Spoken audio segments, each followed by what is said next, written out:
herzlich willkommen zu unserem heutigen GVC at Home Family Podcast mit Martina und Belli und mit mir. Wir freuen uns mega fest, dass ihr alle eingeschaltet habt und auch gespannt sind, was uns heute erwartet.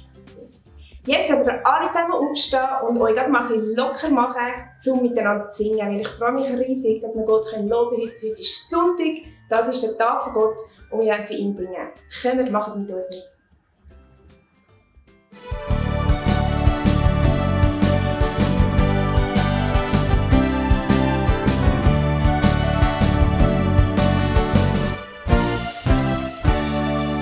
Du sagst mir, dass ich wertvoll bin. Du sagst mir, dass ich angenommen bin. Du sagst mir, dass ich wichtig bin. Darum bin ich gern bei dir. Du bist der, der mich geschaffen hat. Der, der mich beim Namen nennt. Der, der mich am besten kennt. Darum sing ich jetzt zu dir. Mit dir gehen wir Schritt für Schritt. Wir laufen miteinander. Wenn nie mehr weg von dir, hebt fest an deiner Hand. Mit dir gehen wir Schritt für Schritt, wir laufen miteinander. Wenn nie mehr weg von dir, hebt fest an deiner Hand. Du sagst mir, dass ich wertvoll bin. Du sagst mir, dass ich angenommen bin. Du sagst mir, dass ich wichtig bin. Darum bin ich gern bei dir. Du bist der, der mich geschaffen hat. Der, der mich beim Namen nennt. Der, der mich am besten kennt. Darum sing ich jetzt zu dir. Mit dir gehen wir Schritt für Schritt. Wir laufen miteinander. Wenn nie mehr weg von dir, hebt fest an deiner Hand. Mit dir gehen wir Schritt für Schritt. Wir laufen miteinander. Wenn nie mehr weg von dir, hebt fest an deiner Hand.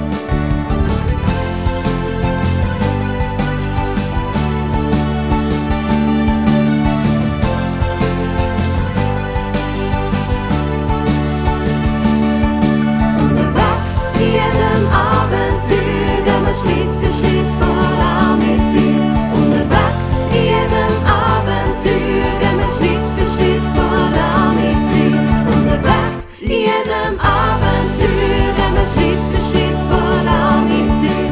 Unterwegs in jedem Abenteuer gehen wir Schritt für Schritt voran mit dir.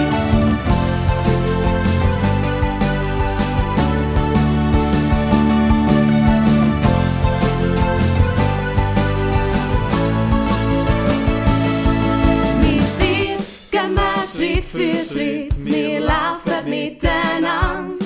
Wenn nie mehr weg von dir, hebt fest an deiner Hand. Mit dir gehen wir Schritt für Schritt, wir laufen miteinander. Wenn nie mehr weg von dir, hebt fest an deiner Hand. Mit dir gehen wir Schritt für Schritt, wir laufen miteinander. Wenn nie mehr weg von dir, hebt fest an deiner Hand. Mit dir gehen wir Schritt für Schritt, wir laufen miteinander. Wenn nie mehr weg von dir, hebt fest an deiner Hand.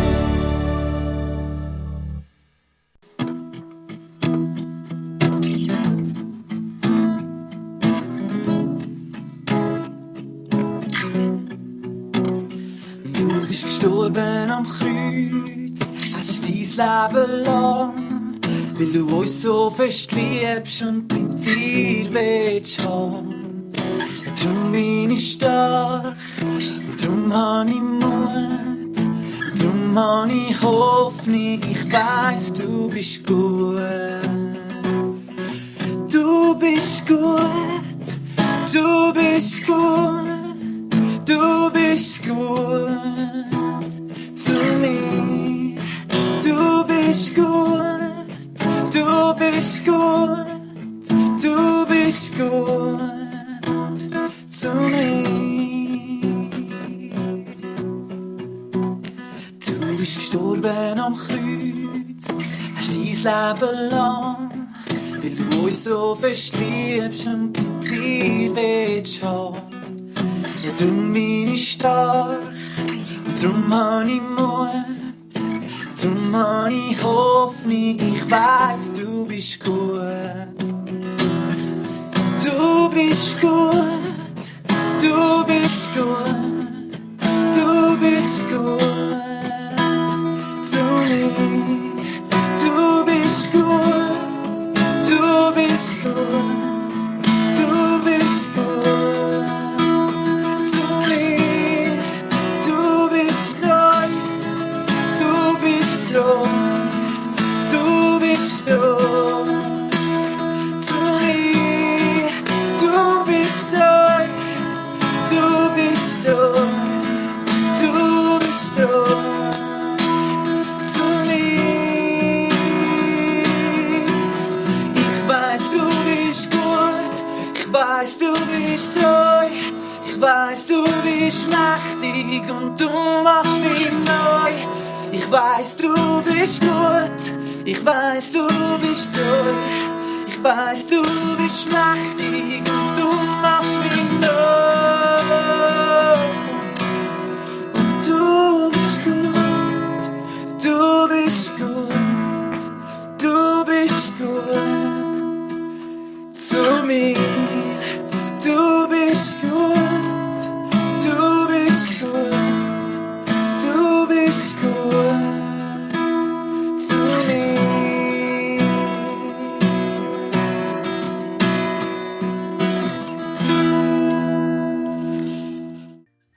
Jakobus ist zu Jesus gegangen und hat gesagt, also Jesus, ich verstehe ja, dass all die Kranken, all die Kaputten, all die verzweifelten Menschen zu dir kommen.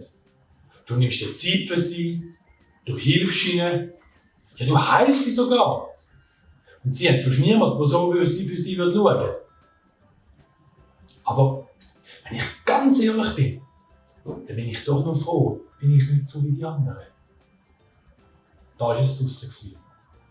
Jakobus hat das gesagt, was einige Jünger insgeheim gedacht haben. Ich bin froh, bin ich nicht so ein Aussätziger, ein Ausgestoßener, ein Kranker oder vielleicht sogar ein Zöllner. Ich bin da, weil ich Jesus toll finde, darum folge ich ihm nach, nicht weil ich ihn eigentlich bräuchte. Da ist es plötzlich still in der Runde. Die einen Jünger, die haben zustimmend genickt.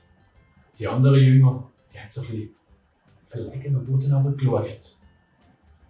Jesus hat gar nicht direkt reagiert auf, was Jakobus gesagt hat, sondern hat gesagt, ich erzähle euch eine Geschichte. Es sind mal zwei Menschen in den Tempel gegangen, zum Gebeten. Der eine war ein Pharisäer und der andere war ein Zöllner. Der Pharisäer ist in den Tempel hineingekommen, hat sich in die Mitte gestellt, hat die Hände aufgekippt und hat gesagt, danke Gott, dass ich nicht so bin wie die anderen Menschen um mich herum. Dass ich nicht ein Räuber, ein Dieb, ein Ehebrecher bin. Danke, bin ich nicht so wie der Zöllner dort. Ich tue jede Woche 2-mal fasten. Und von all dem, was ich verdiene, gebe ich 10% weiter. Der Zöllner, der ist ganz anders in den Tempel hineingekommen. Er ist hineingeschlichen, hat sich eine Ecke gesucht, wo ihn nicht so gut gesehen hat, ist angestanden, hat am Boden runtergeschaut und hat leise zu Gott gebetet. Herr, ich bin ein Sünder. Bitte vergib mir. Wem wird Gott vergeben? Hat Jesus dort die Jünger gefragt, nachdem er die Geschichte fertig erzählt hat. Keiner von den Jüngern hat eine Antwort gegeben. Sie haben gemerkt, dass das nicht eine Frage war, wo Jesus eine Antwort darauf will.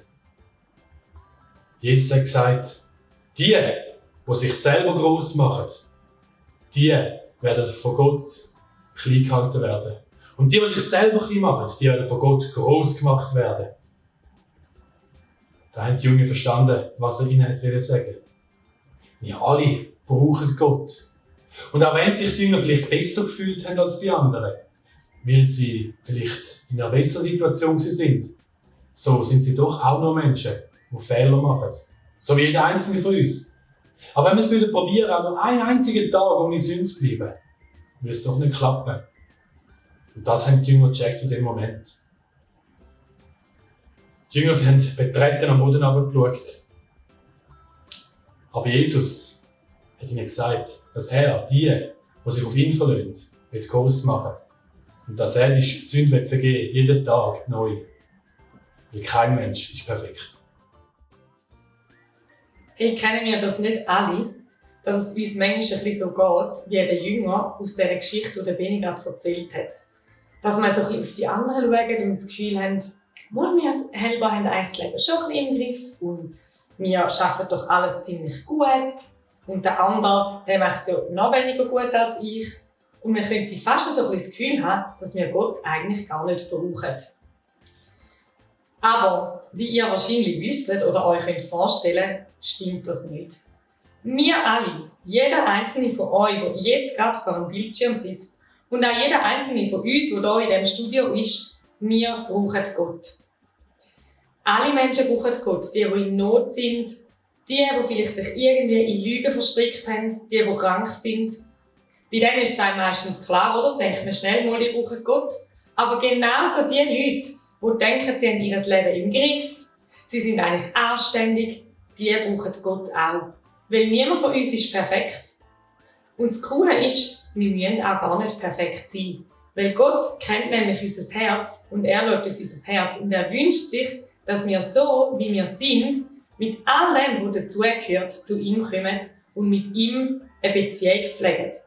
Das heisst, er wünscht sich, dass wir mit ihm reden über unsere Sachen, die uns beschäftigen, über das, was uns freut, über das, was uns gelingt, über Sachen, die uns vielleicht traurig machen oder wütend machen und dass wir mit ihm leben und reden wie mit einem Freund. Jesus hat die Geschichte seinen Jüngern erzählt, um ihnen etwas klar zu machen. Nämlich, dass wir alle verschieden sind und trotzdem alle Gott brauchen.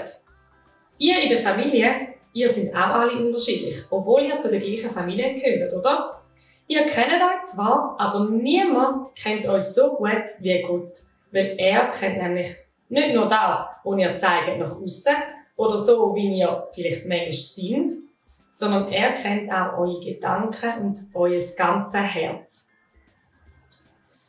In dieser Geschichte haben wir gesehen, dass zwei verschiedene Leute vor Gott gekommen sind. Einmal war das ein Pharisäer. Der Pharisäer ist ein Mann, der die Schriften und die Gesetze von Gott sehr gut kennt und sich ganz genau daran hält. Der andere Mann war ein Zöllner. Der ist eher bekannt dafür, dass er manchmal ein bisschen bescheisst und nicht unbedingt genau das macht, was Gott ihm sagt. Besprecht doch einmal in der Familie miteinander. Wer von euch gehört eher zu den Pharisäern, der denkt, er weiß ziemlich genau, was er zu tun hat und macht es auch? Und wer von euch ist vielleicht eher ein Zöllner, der zwar manchmal weiss, wie man es machen sollte oder was man machen sollte, aber sich vielleicht nicht so ganz daran hält? Für das könnt ihr einfach schnell auf Pause klicken und sobald ihr es besprochen habt, wieder weiterschauen. In der Geschichte sehen wir auch, dass beide Männer im Tempel vor Gott gekommen sind und gebetet haben. Sie beide haben das ganz unterschiedlich gemacht. Der Pharisäer hat sich im Gebet über andere gestellt, hat das Gefühl gehabt, er ist etwas Besseres. Er ist besser als ganz viele andere Menschen und so ist er vor Gott gekommen. Der Zöllner hat auch zu Gott gebetet. Er hat aber um Vergebung für seine Fehler gebetet und ist so vor Gott gekommen. Besprecht doch gerade einmal in der Familie, an welchem Gebet hat euch Gott mehr Freude? Hat er überhaupt an einem mehr Freude? Falls ja, an welchem? Dürft ihr gerne wieder auf Pause drücken und miteinander besprechen. Gottes Wunsch ist es, dass jeder Mensch, ganz egal was er gemacht hat, ganz egal wie er ist, vor ihn kommt, im Gebet und mit ihm die Beziehung pflegt. Er wünscht sich, dass die Kleinen und die Großen, die Kinder, die Erwachsenen, die Teenies, alle so, wie sie wirklich sind, vor ihn kommen, weil er ihr Herz kennt. Er möchte nicht, dass wir ihm irgendetwas vormachen oder so tun wie wenn, weil er unser Herz ja sowieso schon kennt, müssen wir das nämlich auch gar nicht. Und jetzt möchte ich euch gerne den letzten Auftrag in die Familie mitgeben. Besprecht doch miteinander, wo dass es euch reinfällt, zum wirklich euch selber zu sein. Zum wirklich so sein, wie Gott euch geschaffen hat und wenn, dass das vielleicht eher ein bisschen schwierig ist. Und dann fände ich es schön, wenn ihr nach dem Podcast noch miteinander würdet beten, dass genau das, was Gott uns dazu aufruft, nämlich, dass wir genau so sind, wie wir sind und auch so vor ihn kommen, echt und ehrlich, dass wir das auch in der Familie so leben können. Weil ich bin ganz fest davon überzeugt, dass wenn wir es schaffen, in der Familie echt und ehrlich miteinander zu sein, darf eine riesen Freude und eine riesen Freiheit entstehen. Und ich fände es schön, wenn ihr zusammen als Familie könntet für das beten.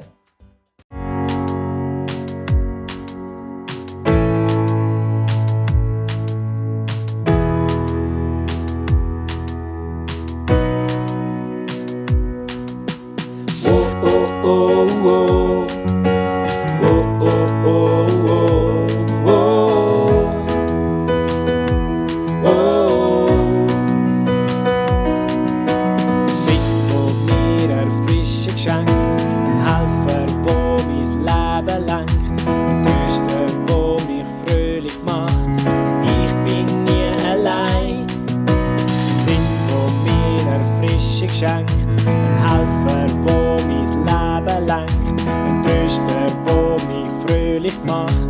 Ich bin nie allein, Heiliger Geist, du bist immer da. Leitest und gehst voran, du bist Kraft von meinem Gott, wo in mir wohnt. Heiliger Geist, du bist immer da. Leitest und gehst voran, Kraft von meinem Gott, wo in mir wohnt. Das Feuer, wo brennt, mir Nähe gibt, begleitest mich auf Schritt und Tritt. Hilfst mir, Gottes Wort zu verstehen, du bist wahre pur. Das Feuer, wo brennt, mir Wärme gibt, begleitest mich auf Schritt und Tritt. Hilfst mir, Gottes Wort zu verstehen, du bist wahre pur. Heiliger Geist, du bist immer da. Leitest und gehst voran, du bist Kraft von meinem Gott, wo in mir wohnt. Heiliger Geist, du bist immer da. Leitest und gehst voran, du bist Kraft von meinem Gott, wo in mir wohnt.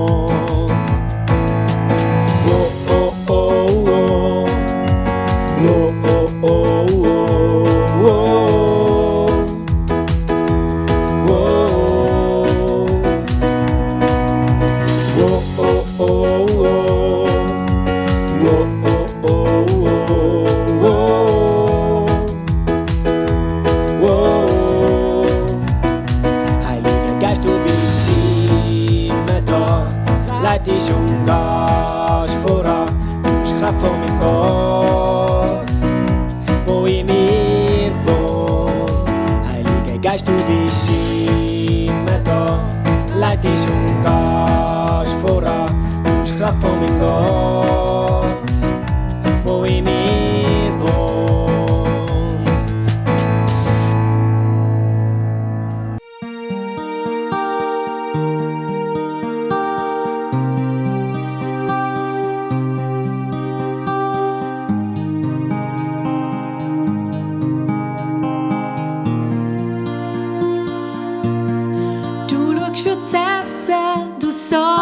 Schlaf. Du schenkst mir Freunde, du kennst meinen Tag. Gehst mir voraus, machst meinen Weg hin. So lauf ich sicher, so lauf ich sicher. Was ich kann machen, kann ich wegen dir. Du hast mich geschaffen, hast Freude an mir. Bist einfach immer, immer mit mir. So lauf ich sicher, so lauf ich sicher.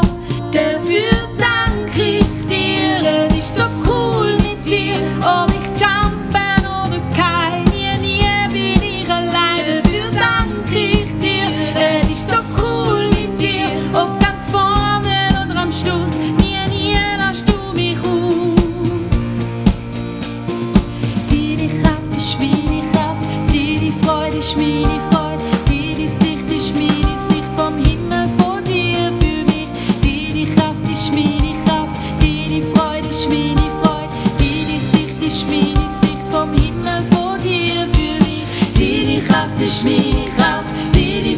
ist meine Freude, deine Sicht ist meine Sicht vom Himmel von dir für mich. Deine Kraft ist meine Kraft, deine Freude ist meine Freude, deine Sicht ist meine Sicht vom Himmel von dir für mich.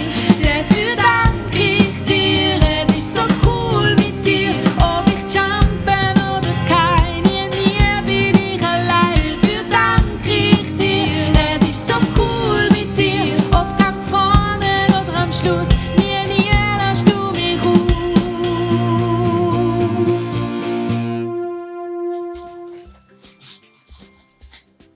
Jetzt erkläre ich euch ein mega cooles Family Game, das ihr machen könnt. Und für das brauchen wir das erste Mal ein bisschen Material. Und zwar eine Zeitung, die ich hier parat habe, und ein paar Leuchtmarker. Ihr könnt schnell Pause drücken und das suchen. Und nachher erkläre ich euch, wie das Spiel geht. Gut, jetzt habt ihr die Zeitung geholt und die Leuchtmarker. Jetzt könnt ihr jedem von der Familie eine Seite von der Zeitung geben und jedem einen Leuchtmarker. Und dann geht es so, dass jeder 5 Wörter von seiner Zeitung aussucht und anstricht und dann seine Zeitung an diesem nebendran gibt. So hat jeder eine andere Zeitung. Und dann geht es darum, dass wir mit diesen 5 Wörtern, die da stehen, eine Rede halten, die möglichst cool ist, möglichst lustig und möglichst überzeugend. Und zwar, warum dass wir uns jetzt als Präsident wählen. Und nachher kann die ganze Familie die Rede anschauen oder bewerten, besser gesagt. Und der, der halt die coolste und überzeugendste Rede macht, der gewinnt. Und ich habe gedacht, ich möchte euch das einfach kurz so im Anschnitt zeigen, wie das könnte tönen. Und ich habe nämlich jemanden da, der das sehr gut kann, und das ist der Benni. Ich gebe ihm jetzt einfach mal die Zeitung und wir hören uns mal rein, wie das könnte tönen. Benni, wieso sollen wir dich als Präsident wählen? Okay, ich zeige dir mal, welche Wörter ich angestrichen habe, auch für euch, dass ich kontrollieren kann, wer die Wörter sagt oder nicht. Das ist nämlich Homeoffice, Flugzeug, Porsche, Albanien und Altersheim. Und go! Sehr geehrte Damen und Herren, ich freue mich, haben Sie alle eingeschaltet, um die Rede von mir zu hören. Ich möchte Ihnen gerne heute ein paar Punkte unter die Nase reiben, warum Sie mich wählen sollten. Ja, wir alle hätten doch gerne einen eigenen Porsche daheim. Oder wie wäre es mit einem eigenen Flugzeug? Da können wir zum Beispiel auf Albanien oder sonst in irgendein Land fliegen. Ja, wenn Sie mich wählen, meine Damen und Herren, dann will ich Ihnen das zumindest zur Verfügung stellen. Okay. Weiter. Ich glaube, es lange. Du hast schon 3 Wörter gesagt, das ist super, danke vielmals, Benni. Jetzt glaube ich, wisst ihr, wie das funktioniert, könnt das spielen und ich bin sicher, ihr seid auch mindestens so lustig wie der Benni. Und ja, genau, das war auch schon der Schluss von unserem heutigen Family Podcast. Ich möchte euch noch erinnern, dass ihr auch morgen ein Film von uns schauen könnt. Irgendein Leiter der Kids Church zeigt seine Stube und bringt euch ein bisschen Kreativität zu euch heim. Ich möchte für den Schluss von dem Family Podcast noch beten und dann wünsche ich euch einen ganz coolen Tag. Ja, Vater, danke vielmals, dass wir verbunden sein mit unserer GVC Family über den Podcast, besonders mit allen Kindern.